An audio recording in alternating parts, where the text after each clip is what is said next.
Hice las maletas la noche en que mi marido finalmente me eligió. Eso es todo lo que necesitas saber para entender que algo se rompió para siempre. No fue su culpa, tampoco fue mía, pero estaba roto. Llevo 4 años en Madrid, 4 años reconstruyendo un estudio de diseño desde cero, sin red, sin dinero previo, sin más que una tarjeta de crédito y la terquedad de quien crece sabiendo que la independencia no es un lujo. Mi padre fue metalúrgico, mi madre costurera. Yo aprendí a ganar lo mío o morir en el intento. Rodrigo lo sabía, o creía saberlo. Cuando lo conocí en una agencia, él parecía alguien que también había construido cosas. Ingeniero civil, 32 años.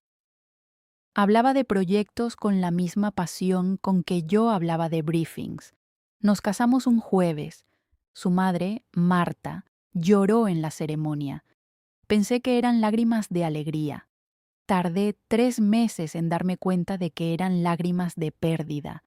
Marta tenía un protocolo de visitas no anunciadas, comentarios sobre mis horarios de trabajo, preguntas sobre cuándo tendríamos hijos que sonaban como críticas.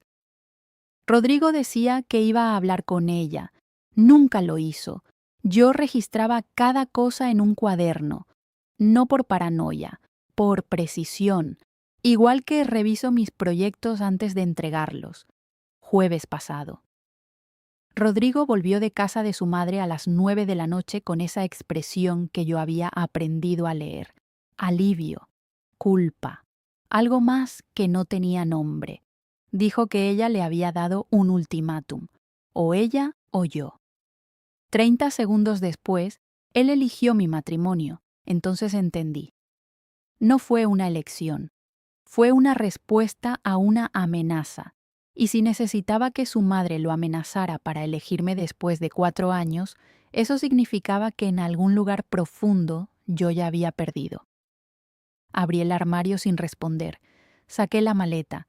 Mis manos temblaban de fío, no de rabia, de claridad. Pasé 4 años anotando, no en un diario que una persona normal guardaría bajo la almohada. Anotaba en el cuaderno de proyectos fallidos del estudio, intercalado entre briefings desestimados y clientes que desaparecieron. Nadie mira ahí. Era un método que funcionaba. El 17 de octubre, Marta entró en el piso sin llamar, abrió el frigorífico, miró la despensa y preguntó por qué no tenía harina integral. Eso fue la entrada número 32. El 9 de noviembre, durante la comida de domingo que yo preparé durante 5 horas, ella comentó que Rodrigo se veía más delgado desde que se casó, como si eso fuese mi responsabilidad. Número 46. El 3 de enero, mientras yo trabajaba en una presentación para un cliente importante, ella llamó a Rodrigo para que bajase a ayudarla a meter las bolsas del coche, aunque hacía 2 semanas que había contratado a un repartidor. Él bajó sin preguntarme. Yo continué trabajando. Anoté. Número 59. Lo que la gente no entiende es que los abusos cotidianos no duelen cuando suceden. Duelen después, cuando construyes el patrón, cuando ves que no es un accidente, es arquitectura, un sistema. Yo comprendí entonces que Marta no estaba siendo desagradable, estaba siendo consecuente. Ella había decidido que yo era la invasora en su territorio y pasaba cada visita, cada llamada, cada comentario, reafirmando esa frontera. Rodrigo se movía entre nosotras como alguien que ha aprendido a no hacer olas. Yo lo vi, lo registré, lo cuidé en silencio durante 4 años porque pensé que cuidar era suficiente, que mantener la paz era algo noble, que algún día él vería que yo valía la pena simplemente porque lo demostraba cada día. Fue una estrategia deficiente. Las estrategias deficientes fracasan. Entonces llegó ese jueves de marzo, la noche en que Marta finalmente dejó de ser sutil. Yo estaba en la cocina cuando Rodrigo regresó. Él me contó todo con ese tono de alivio que tienen los hombres cuando creen que han tomado una decisión valiente. Dijo que había elegido el matrimonio, que su madre lo había puesto en una posición imposible y él había actuado. Y mientras me lo contaba, yo comprendí algo que casi me deja sin aliento. No fue una elección por mí, fue una elección contra ella. Eso es diferente. Una cosa es amar a alguien, otra cosa es elegirlo cuando no te queda más remedio. Yo había pasado 4 años eligiéndolo todos los días, en cada decisión pequeña, en cada sacrificio sin proclama, y él necesitó un ultimátum de su madre para hacer lo que debería haber hecho cuando firmó los papeles de la boda. En ese momento, mientras él seguía hablando, esperando mi alegría, algo dentro de mí se organizó en frialdad pura, no rabia, algo más preciso, una claridad que duele más que cualquier otra cosa. 2 días después, Rodrigo volvió a casa de su madre. Ella lo había llamado cuando supo que él la había elegido a mí, y necesitaba saber qué significaba eso exactamente. Yo fui con él. Entré en esa casa donde tantas veces me había sentido como un objeto en el lugar equivocado. Nos sentamos en el salón, ese salón donde colgaban fotos suyas como pareja de padres, donde no había ni una sola imagen de Rodrigo conmigo. Marta sirvió café en tazas que yo había regalado en Navidad, aunque ella prefería las suyas. Fue un gesto que se supone que debía entender como una rama de paz. Entendí el contrario. Marta me estaba diciendo que podía usar mis propios regalos en su propia casa, pero que seguían siendo herramientas de su territorio, no extensiones del mío. Luego vino la conversación. Marta comenzó a hablar sobre el sacrificio, cómo ella había sacrificado tanto por Rodrigo, cómo lo único que quería era que él fuese feliz, cómo esperaba que dentro de unos años hubiese nietos, cómo a ella le gustaría poder ayudar más, pero que su pensión no era suficiente, cómo sería maravilloso que la casa de Rodrigo tuviese un espacio para ella cuando envejezase. Mientras hablaba, pidió otro café. Yo me levanté, lo preparé, se lo traje. Ella continuó hablando.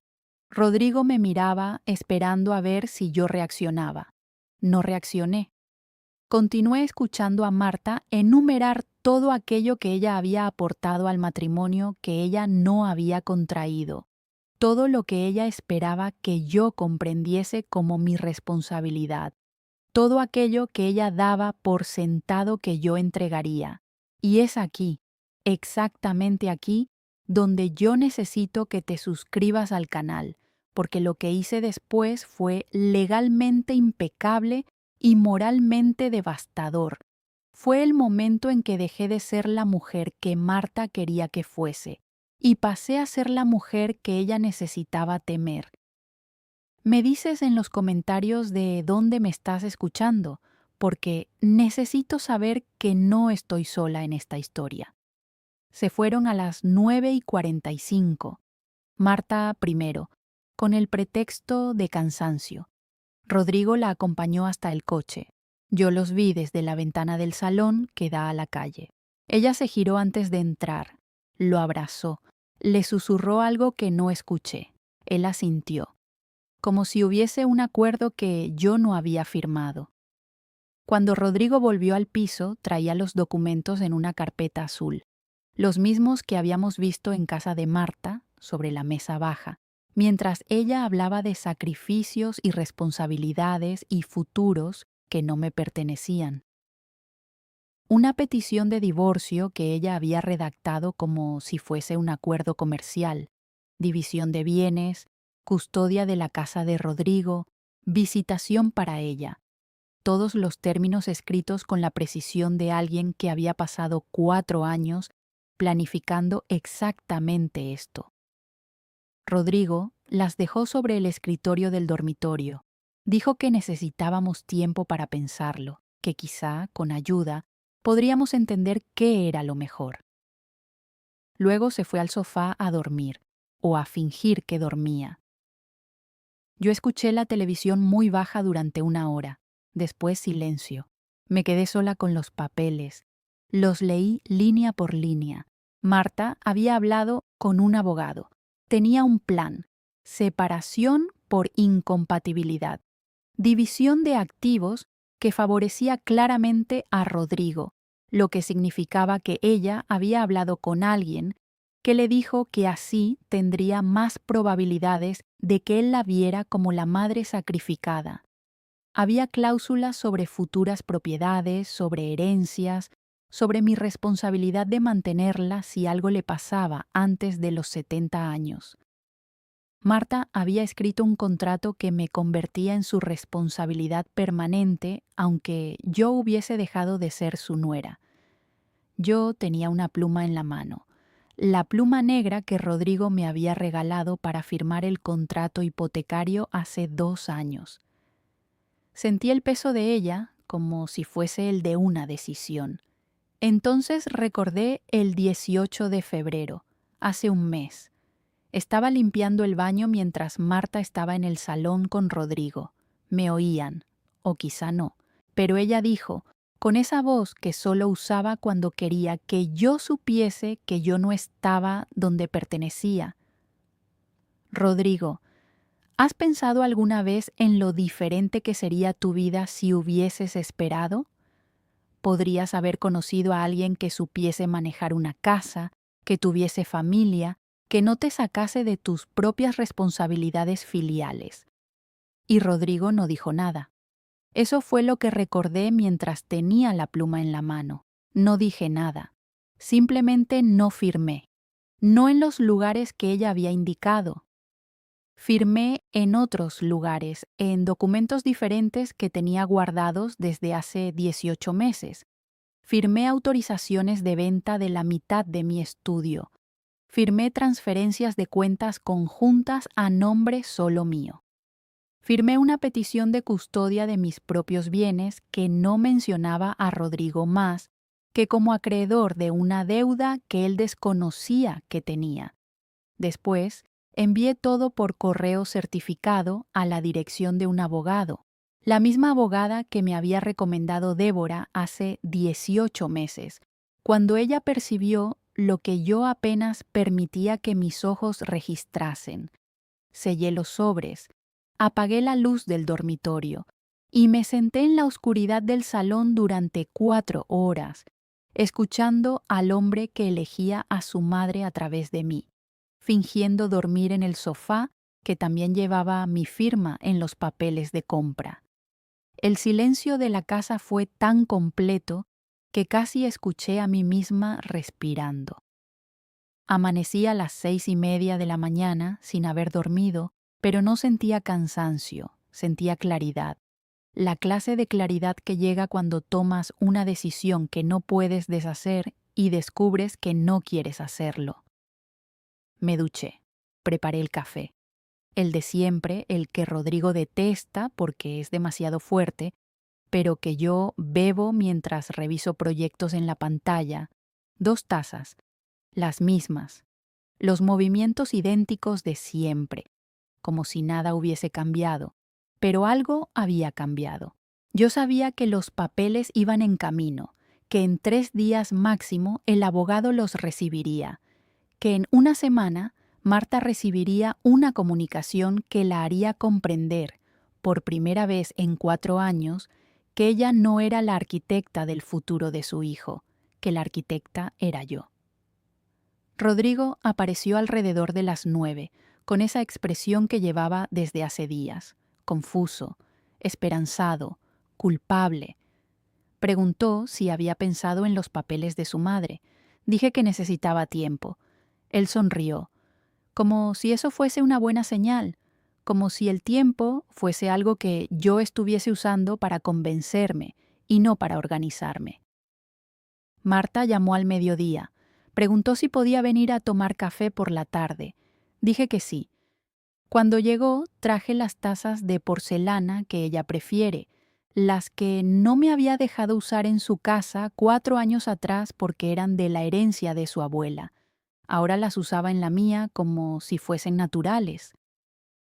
Ella notó, pero no dijo nada. Sirvió el café y comenzó a hablar sobre el viaje que estaba planeando en verano, un crucero a Italia. Preguntó si Rodrigo y yo queríamos acompañarla. Dijo que ella pagaría la mitad de nuestro camarote, un gesto generoso para alguien que llevaba 4 años fingiendo que esa mujer desaparecida sería la mejor cosa que podría suceder a su hijo. Sonreí.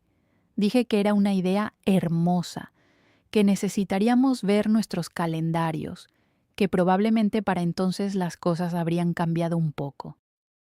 Ella me miró. Tenía esa expresión de quien cree que ha ganado, que el ultimátum funcionó, que el matrimonio de su hijo sería ahora el que ella diseñó, no el que él eligió. Tomó otro café en una de mis tazas, en mi casa, usando mis cosas para escribir sus planes sobre lo que ya no le pertenecía. Continué sonriendo.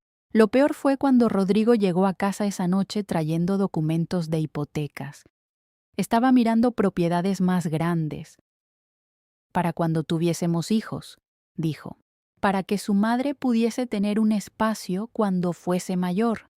Hablaba con esa pasión que usa cuando diseña puentes, como si estuviese construyendo el futuro que le había sido prometido, como si los papeles que yo había enviado no existiesen, como si en 48 horas, cuando llegasen al bufete, el mundo entero no fuese a cambiar de dirección. Miré las propiedades, hice preguntas sobre superficies y ubicación.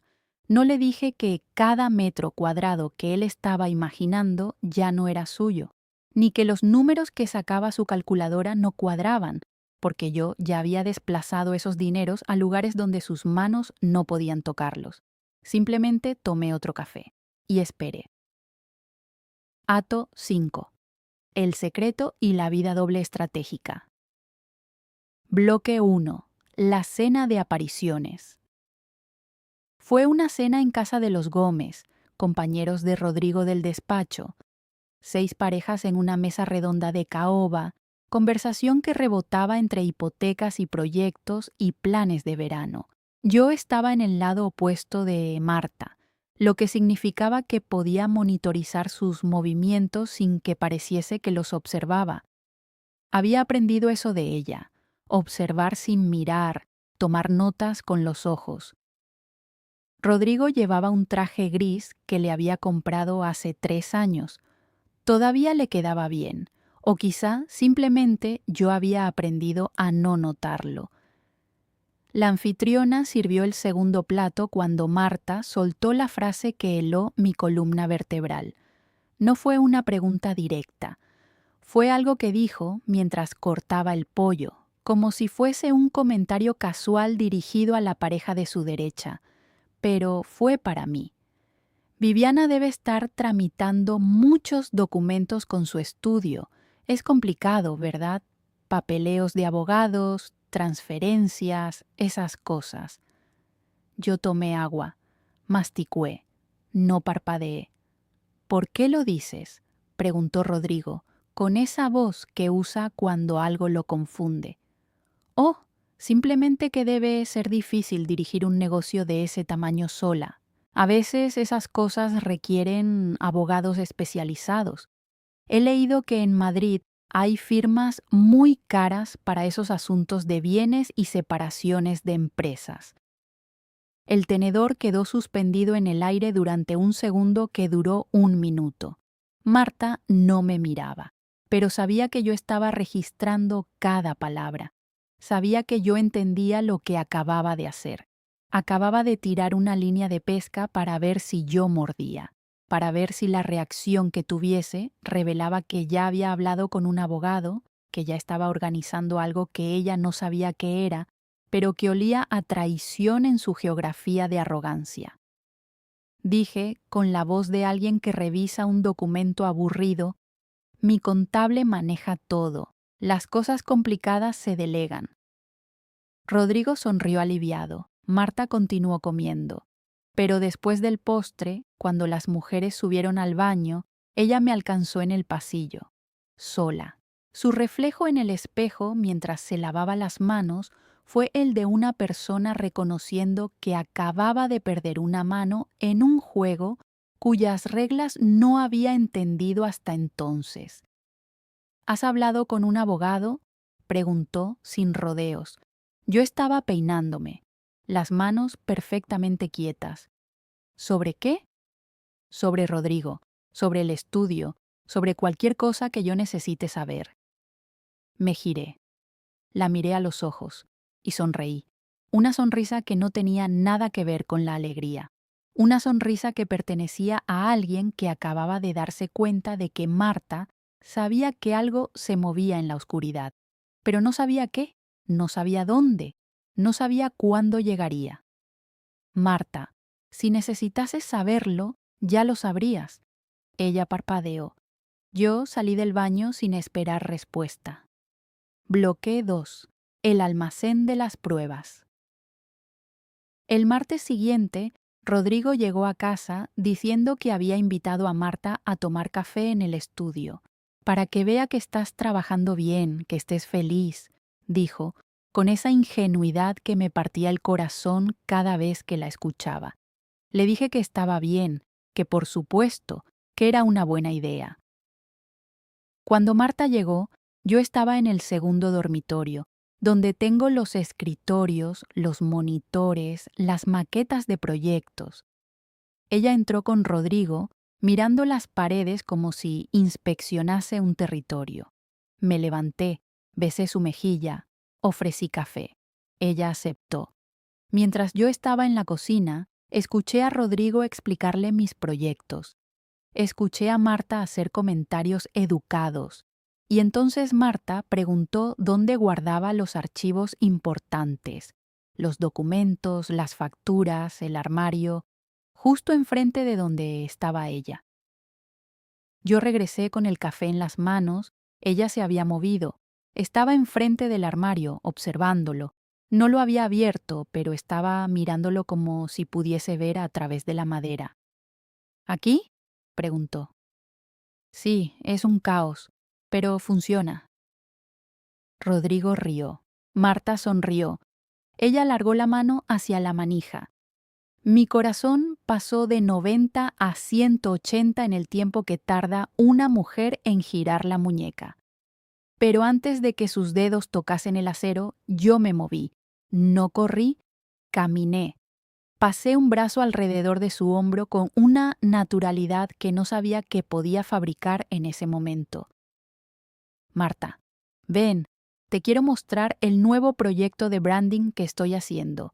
Es para una marca de diseño sostenible. Creo que te van a encantar. Ella giró. Sus ojos fueron del armario a mi cara, calculando, preguntándose si acababa de ver algo que no era lo que parecía, preguntándose si había estado a punto de descubrir que las maletas estaban allí, que los documentos estaban allí, que su futuro, tal como ella lo había diseñado, estaba guardado en una carpeta manila en la tercera estante del fondo, debajo de facturas viejas y muestras de papel. Pero yo ya la estaba guiando hacia el monitor, y ella, porque no podía permitirse no seguirme sin parecer una paranoica, porque Rodrigo estaba mirando con esa sonrisa de quien cree que las dos mujeres de su vida finalmente se están llevando bien, ella siguió mis pasos. Pasó toda una mañana viéndome trabajar, viéndome recortar formas en Illustrator, viéndome explicar paletas de color, viéndome ser alguien que ella no podía damnificar porque ese alguien existía en un lugar donde su arrogancia no tocaba. Y fue perfecto, fue preciso, fue exactamente lo que necesitaba que sucediese. Cuando se fue, Rodrigo la acompañó hasta la puerta. Yo continué trabajando, pero cuando me quedé sola en el estudio, abrí el armario, toqué la carpeta manila, verifiqué que los papeles siguiesen intactos, que las decisiones que había tomado en la oscuridad siguiesen en su lugar, que el futuro que ella había planeado para nosotros se estuviese desmoronando exactamente según lo previsto, sin que ella pudiese hacer nada para detenerlo. Cerré la puerta y volví a trabajar como si nada hubiese sucedido, pero algo sucedió, algo importante. Comprendí que podía vivir en dos mundos al mismo tiempo. En uno, yo era la mujer que sonreía en las cenas, que aceptaba invitaciones, que besuqueaba mejillas de suegras.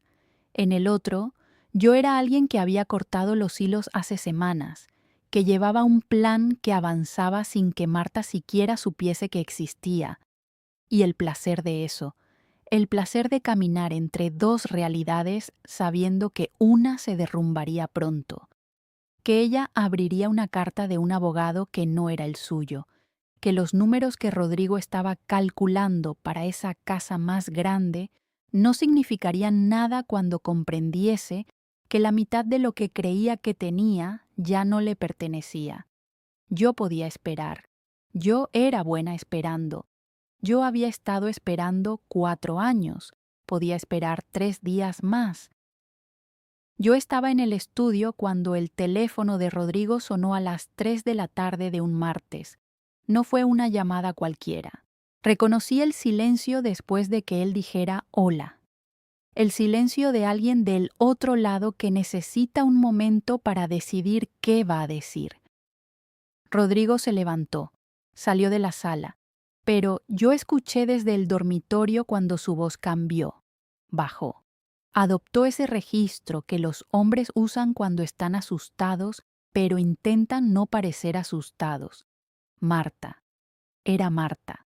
Ella había recibido una comunicación de un abogado, comunicación oficial, sobre transferencias de cuenta conjunta, sobre división de activos empresariales, sobre una solicitud de custodia de bienes que mencionaba a Rodrigo como acreedor de una deuda que él no sabía que tenía.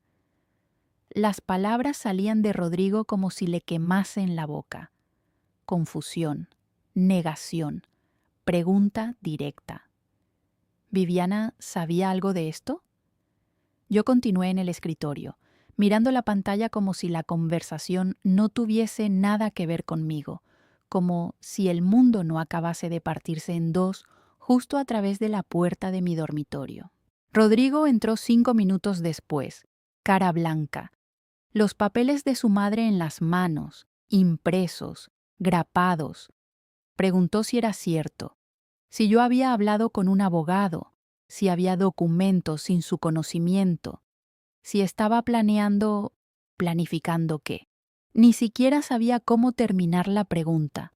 Me levanté, apagué la pantalla lentamente, las manos completamente quietas.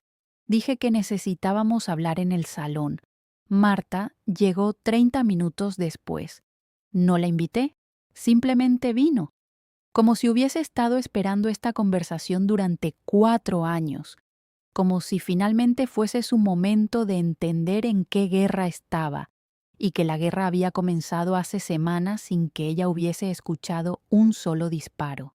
Los tres en el salón, Marta de pie, Rodrigo en el sofá, los papeles en las manos como si tuviesen el peso de una sentencia. Yo, calmada, absolutamente calmada, como alguien que ha estado practicando esta conversación en la oscuridad cada noche durante 18 meses. Marta preguntó primero, con esa voz que había perdido su cortesía de ese mes. Preguntó si era una separación, si yo estaba divorciándome de su hijo, si estaba tomando lo que no era mío. Dije que era una reorganización de bienes, que nada era lo que no era mío, que todo lo que estaba en esos papeles eran cosas que yo había construido, que había pagado, que eran mías antes de que Rodrigo entrase en mis cuentas, porque eso es lo que hace una mujer cuando se casa. Abre sus puertas, abre sus números, abre su futuro y lo comparte. Pero cuando se comparte algo durante 4 años y la otra persona no siente el mismo peso de compartir, eso deja de ser matrimonio. Eso se convierte en otra cosa. Rodrigo preguntó por qué no había dicho nada, por qué había estado sonriendo, visitándolo, besándolo, si todo eso era mentira.